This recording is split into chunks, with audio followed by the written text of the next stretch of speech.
Há 40 anos atrás, em 1983, Angra do Heroísmo foi classificada como Centro Histórico pela Unesco.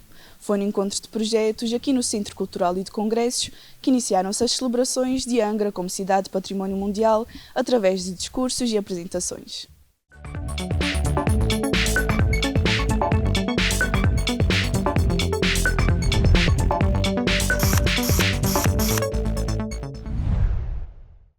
Há 40 anos, Angra do Heroísmo foi classificada como Centro Histórico e como Cidade de Património Mundial pela Unesco. Álamo Menezes, presidente da Câmara Municipal de Angra do Heroísmo, deu abertura às celebrações através de uma apresentação sobre a cidade, num evento intitulado por Encontro do Projeto, que reuniu diversas entidades à volta do tema. Nós temos aqui nesta sala um conjunto de fotografias que estão colocadas aqui à volta e que de alguma maneira tenta dar uma imagem daquilo que é a cidade de Angra. De facto, a cidade de Angra é uma cidade um pouco diferente pela sua história, pela sua localização, em relação às outras cidades que são nossas parceiras nesta organização. Nós estamos numa cidade que é, comparando com as outras que estão aqui representadas, uma cidade muito jovem, porque nós também estamos num território muito jovem. Estas ilhas começaram a ser exploradas pelos europeus. Enfim, não se tem bem a certeza disso, mas ao longo dos anos de 1400.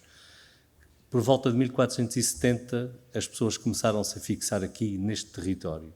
E aqui, este lugar onde nós estamos hoje, Angra, e a palavra Angra significa uma pequena baía, portanto é um nome que ele próprio, de alguma maneira, descreve aquilo que nós somos, e lá está, ali atrás, ali no centro, a nossa Angra, que deu o nome à cidade, que é, no fim de contas, criada pelo Monte Brasil, que está aqui em frente, com certeza quando entraram não puderam deixar de o ver, que é uma península, um vulcão que forma uma península aqui, nesta zona. E este lugar onde nós estamos reúne duas condições que eram, àquele tempo, essenciais. O abrigo para os navios que aqui chegavam, que é dado pelo Monte Brasil e pela própria Angra, e a existência de abundância de água de boa qualidade. Um conjunto de ribeiras de curso permanente, ou seja, com água todo o ano, que aqui desaguavam, e, portanto, este era o lugar ideal para desembarcar e o local ideal para um assentamento. E a verdade é que as pessoas foram, embora no início do povoamento da ilha, nos anos 1460, 1470, por aí, as pessoas tivessem começado pelo lado leste, onde agora é a Praia da Vitória, onde agora é São Sebastião, foram lentamente gravitando para aqui, para este lugar, porque aqui estavam reunidas essas duas condições essenciais. E a verdade é que a nossa cidade nasceu em torno de uma colina, que está aqui atrás de nós, onde está a memória, aquele monumento amarelo que está ali no meio, que foi até o século XIX um pequeno castelo. Um pequeno castelo construído ligeiramente cerca de 1 quilómetro do mar, para permitir, porque o conceito inicial de povoamento e da fundação desta cidade ainda era o conceito medieval, para permitir um abrigo contra eventuais ataques vindos do mar. Aqui o risco era os piratas, os corsários, enfim, mesmo forças de alguma potência inimiga que aqui chegassem e teriam que vir pelo mar. E então as pessoas fixaram-se em torno daquela colina, em torno de um pequeno castelo que ali construíram e fundaram uma cidade ligeiramente desviada do mar. A cidade foi depois lentamente descendo à medida que o número de pessoas era maior e as pessoas ganhavam confiança, a cidade foi lentamente descendo a caminho do mar. Ao longo de uma estrada, de uma via, que era um caminho, que ainda hoje existe, sinuosa, que levava à baía e ao lugar onde se desembarcava. Mas depois tudo isto mudou, essencialmente na transição para os anos de 1500. E mudou porque um lugar que teoricamente estava aqui no fim do mundo, e isto era o fim do mundo conhecido, de repente transformou-se num lugar central no mundo. Porque, para essa altura, chegou-se à Índia pelo mar, descobriu-se que afinal do outro lado havia um continente.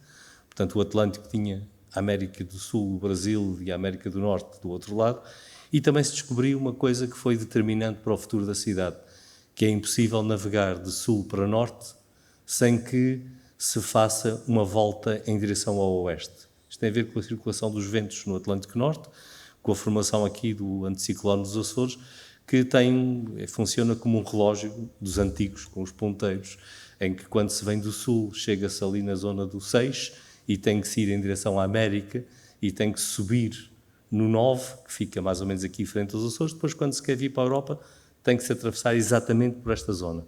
E isto fez com que este lugar, de repente, passasse a ser um lugar absolutamente central na política europeia de expansão pelo mundo. E isso levou a que uma cidade, que era uma pequena cidade com caráter medieval, construída em torno do castelo, onde agora é a memória, castelo que se chamava dos Moinhos, porque ali também havia um conjunto de moinhos das Anhas, porque a água que foi trazida para a cidade passava ali e aproveitavam o declive para moer. Essa cidade, de repente, teve que crescer, e cresceu de uma forma planeada. Por isso é que a nossa cidade tem esta dualidade.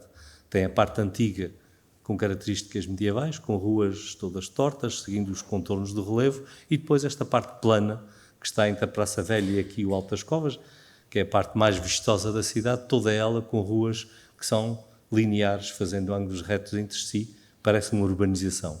E, de facto, foi uma urbanização dos anos finais do século XV, mas foi uma cidade planeada. E é isso que dá este caráter muito distintivo a Angra, porque de facto é uma cidade planeada de um tempo em que o planeamento das cidades ainda estava a quase um século de distância. E esse pioneirismo neste tipo de urbanização levou a este reticulado de que nós hoje muito nos orgulhamos. Depois foi uma cidade que cresceu muito depressa. Ela passou de uma pequena vila de povoadores pioneiros nos anos de 1470 a uma cidade, no sentido administrativo do termo, em 1534. Ou seja, em 50 anos, provavelmente houve gente que viveu esta transição. Portanto, em praticamente uma vida ou duas vidas, 2 gerações, nós passamos de uma cidade de pioneiros a uma cidade com o estatuto de cidade, que foi elevada à cidade para que aqui também fosse instalada a sede da Diocese dos Açores. Aliás, está aqui numa das fotografias, ali está a Sé, e portanto levou à construção da Sé, que é central, e aquele reticulado que ali está. Tudo isto aconteceu muito depressa. E é isso que está na base daquilo que é Angra ser património mundial. Depois, esta localização fez com que Angra fosse um lugar, apesar de remoto, muito aberto a influências exteriores. Em pouco tempo estavam aqui instalados mercadores de flamengos, franceses, ingleses, enfim, gente de todo o norte da Europa, e também aqui estavam a chegar os que vinham do sul. Chegavam aqui os ecos das Índias, chegavam aqui a América do Sul, chegava a África, tudo passava aqui.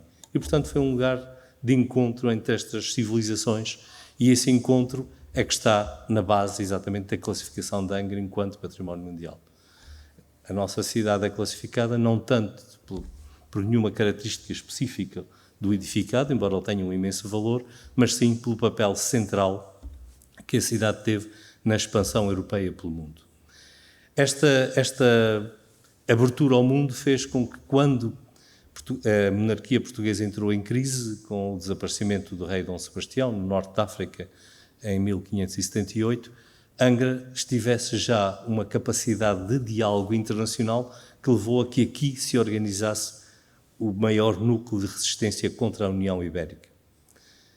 Há aqui um momento em que Angra é, de facto, um centro internacional e que está no coração da história da política europeia daquele tempo. Aqui em Angra cruzam-se os interesses da Casa dos Habsburgos, da Casa dos Áustrias, com os interesses franceses, com os interesses ingleses, e existem cartas escritas, por exemplo, pela Câmara de Angra, à Rainha de França, por exemplo, a pedir ajuda contra os Habsburgos, que mostram o internacionalismo que aqui se via e a capacidade política que as pessoas que viviam nesta cidade tinham numa época tão remota. Isso levou a que durante 3 anos e meio Angra conseguisse manter-se separada do resto do país, que entretanto tinha sido integrado na União Ibérica, que para aqui se mudasse o rei português, o rei Dom António, e que aqui fosse o último local de resistência contra a União Ibérica. Isso não é tanto a questão de ter sido um momento de luta, é mais a demonstração do internacionalismo e da abertura da nossa cidade ao mundo. Depois, com a chegada de forças espanholas aqui à ilha e com todas as questões traumáticas que aconteceram com a queda da cidade e o saque que seguiu, nasce talvez um momento de de maior desenvolvimento económico da nossa cidade. Aquele castelo que ali está ali naquela fotografia, que é a maior fortaleza que existe aqui na Bacia do Atlântico, é resultado da União Ibérica. É construído essencialmente por forças espanholas, é um castelo feito no contexto do Império Espanhol, e Angra aí ganha um novo papel, passa a ser um entreposto essencialmente para as Índias de Castelo, ou seja, para a América do Sul, e aqui para esta cidade passou a prata da América do Sul, passou o ouro dos Incas, enfim, passou o Império Espanhol. E isto durante 60 anos assim foi. Mais uma vez, em 1640, Angra, na sequência de 1640, mostra outra vez a sua abertura ao mundo. De facto, as pessoas viam aqui, mas estavam com profundíssimas ligações a tudo o que estava a acontecer no mundo e, em particular, à política europeia. Quando, em 1640, 1638, 39, acontece a revolta na Catalunha, os Els Segadors e coloca em crise a monarquia dos Habsburgos, da Casa da Áustria, e os portugueses também se revoltam em 1640, Angra volta a ganhar um papel central, um papel que levou a que os angrenses sozinhos, com as milícias que aqui organizaram, conquistassem aquele gigantesco castelo. E isto volta a dar uma nova inflação à própria política na cidade. Só que dessa vitória, que foi uma grande vitória do ponto de vista militar e também do ponto de vista do ego das pessoas, de facto Angra sentiu-se importante, resultou uma catástrofe económica. As frotas espanholas deixaram de frequentar a nossa baía e nós basicamente parámos no tempo. E isso explica um pouco o aspecto patrimonial da cidade. A maior parte do nosso património data daquela altura, ou seja, nós chegámos aos anos de 1640 e o declínio económico foi abrupto e levou a que a cidade se mantivesse até aos nossos dias praticamente como era naquela altura. Existe um mapa feito por um famoso holandês que aqui passou uns tempos, um flamengo famoso, que aqui passou uns tempos, o Sr. Linschoten, que desenhou uma cidade, um mapa, que nós ainda hoje usamos, que é o mapa da nossa cidade atual. Se nós descontarmos os bairros que foram construídos após o sismo de 1980, a cidade de Angra é a cidade dos anos de 1590. Exatamente por causa desta alteração política que aconteceu. Depois, e para ser muito rápido, porque já estou a gastar o tempo que das boas-vindas que me disseram, não quero que me comecem a tirar aí alguma coisa aí desse lado, sendo rápido, a verdade é que ao longo dos anos e dos séculos que se seguiram à separação da União Ibérica, Angra foi lentamente entrando em declínio. Primeiro, por causa das questões políticas que tinham enfim, com a essência do Império Português e do seu declínio e da separação do Império Espanhol, mas depois também por causa das questões de natureza tecnológica. Os navios foram sendo progressivamente aperfeiçoados e aquilo que era uma escala obrigatória foi lentamente deixando de ser uma escala obrigatória, porque já era possível fazer esta viagem com maior rapidez, não era preciso parar aqui, e este declínio teve depois uma espécie de momento paroxístico que está ligado àquilo que aconteceu na Europa na sequência da Revolução Francesa. Os efeitos da Revolução Francesa e particularmente a independência americana, já que a nossa relação com a América sempre foi muito estreita, estes dois eventos vieram mudar profundamente a evolução da nossa história. E a invasão francesa da Península Ibérica e a guerra peninsular, ou a guerra da independência, do ponto de vista dos nossos vizinhos espanhóis, levou a que a monarquia portuguesa tomasse uma atitude drástica naqueles tempos, que foi fugir para o Brasil. E ao fazer isso, de facto, estas ilhas ficaram um bocadinho no vazio, ou seja, sem se perceber bem a que obediência deveriam seguir. Esse período, com Angra nessa altura como capital dos Açores, com um capitão-general aqui instalado, foi um período de enorme turbulência política que acabou por descambar finalmente em 1828.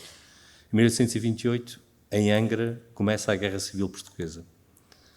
Começou aqui com um pronunciamento militar que aconteceu no dia 22 de junho desse ano de 1828, ali naquilo que já era o Palácio dos Capitães-Generais, o antigo Colégio dos Jesuítas, e rapidamente esse movimento militar alastrou primeiro pela ilha, em que houve guerra e guerrilha guerra de guerrilha durante uns tantos anos, até que finalmente os liberais conseguiram dominar a terceira, depois a progressiva conquista das outras ilhas, a chegada de Dom Pedro, o imperador do Brasil, que entretanto tinha sido destituído ou tinha de alguma maneira abandonado o trono brasileiro e se mudou para cá, e Angra volta a ser a capital do lado liberal e tem um papel fundamental na Guerra Civil Portuguesa. Aquilo que começou aqui em 1828 só acabou em 1834 com a Convenção de Évora-Monte e com o fim da Guerra Civil Portuguesa, com a vitória liberal. E isso leva à mudança do nome da cidade. Angra passou a ser Angra do Heroísmo, portanto, é-lhe acrescentado este epíteto do heroísmo, tal qual como aqui a nossa cidade vizinha de Praia passa a ser Praia da Vitória, e recebe um conjunto de honrarias que ainda hoje nós muito nos orgulhamos, incluindo o edifício dos Passos de Conselho, que é resultado disso e que tem uma riqueza. Infelizmente ela está a ser pintada, portanto não está no seu melhor momento para ser visitado. Ainda assim, estão todos convidados a passar por lá, enfim, com o cheiro da tinta e os plásticos que cobrem as coisas, ainda assim se consegue ver a grandeza do edifício. E isso leva depois a uma evolução que, mais uma vez, não é a melhor, ou seja, a vitória na Guerra Civil não se traduziu em crescimento económico, nem se traduziu em aumento da centralidade. Os açorianos desentendem-se entre si e aquilo que era Angra, capital dos Açores, passa a ser Angra, capital de 3 ilhas, com o progressivo emancipação, primeiro de São Miguel e Santa Maria, e depois do Faial e da Horta, com as ilhas do lado ocidental. E isso leva a uma situação de distritos que se prolonga até 1975, 1976, até que é instaurado o atual regime autonómico na sequência da Revolução de Abril de 1974. Esse período é um período de enorme apagamento da cidade, que, por um lado, obviamente, teve esses custos, mas, por outro lado, explica também a boa conservação da cidade. De facto, muito pouco aconteceu. E esse muito pouco acontecer permitiu que o nosso património chegasse até agora. Depois há 2 outros momentos importantes. Há a chegada aqui de forças britânicas no contexto da Segunda Guerra Mundial, em 1943. Isso levou à criação da Base das Lajes, que acabou por ser depois o esteio da nossa economia durante a segunda metade do século XX, em que a Base das Lajes foi o principal gerador de emprego nesta ilha e contribuiu para a fixação de população e, obviamente, também para a fixação de população em Angra, num período em que as outras ilhas perderam imensa população por causa da imigração, em que a terceira, de alguma maneira, se manteve em contraciclo, exatamente devido à presença militar norte-americana na Base das Lajes e aos empregos que gerou. E tudo isso explica também o facto da cidade se ter mantido assim. E depois chegamos ao último dos grandes momentos, ao dia 1 de janeiro de 1980, em que um terremoto destruiu cerca de 75% a 80% dos edifícios da cidade. Esta cidade transformou-se num campo de ruínas, em que praticamente tudo o que era habitação foi destruído e alguns dos edifícios mais emblemáticos da cidade também o são. É o caso, por exemplo, da Catedral, que sofreu graves danos e depois, já durante o processo de reconstrução, sofreu um incêndio que a transformou numa ruína. E por isso aquela cidade que vem ali, que vem aqui nas fotografias em volta, é o resultado de um imenso esforço de reconstrução no período que seguiu a esta desgraça do dia 1 de janeiro de 1980. E é também esta destruição que está na origem da própria classificação da cidade. A cidade, quando se iniciou o processo de candidatura a Património Mundial, era um verdadeiro estaleiro de obras. Toda a cidade estava a ser reconstruída, estava em obras e havia um debate sobre o que fazer com a cidade. Se devíamos simplesmente demolir o que existia, as ruínas, e construir de novo e fazer uma cidade nova, ou se, pelo contrário, se deveria reconstruir e manter o valor patrimonial que a cidade tinha mantido ao longo de todos estes séculos. Esse debate teve, enfim, o seu epílogo com a classificação, que acabou por ser um ponto de viragem, porque acabou o debate. Ou seja, com a classificação, a decisão foi claramente: vamos reconstruir. E é dessa decisão e dessa classificação que nasce a Angra que nós hoje temos, aquela que está naquela fotografia, e de facto conseguiu-se criar uma Angra, ou recriar uma Angra, que, para além de ser bastante mais segura do ponto de vista da segurança sísmica, é também uma Angra em que muitas das mazelas arquitetónicas que se tinham acumulado, particularmente a partir dos anos 60, com a abertura das grandes montras e enfim, o desfiguramento de muitos dos edifícios da zona central, foi possível reverter. Portanto, a cidade que sai do sismo é uma cidade que está mais próxima daquilo que era a cidade do século XIX, do princípio do século XX, e é uma cidade em que muitas das questões mais complicadas do ponto de vista da dissonância patrimonial foram resolvidas.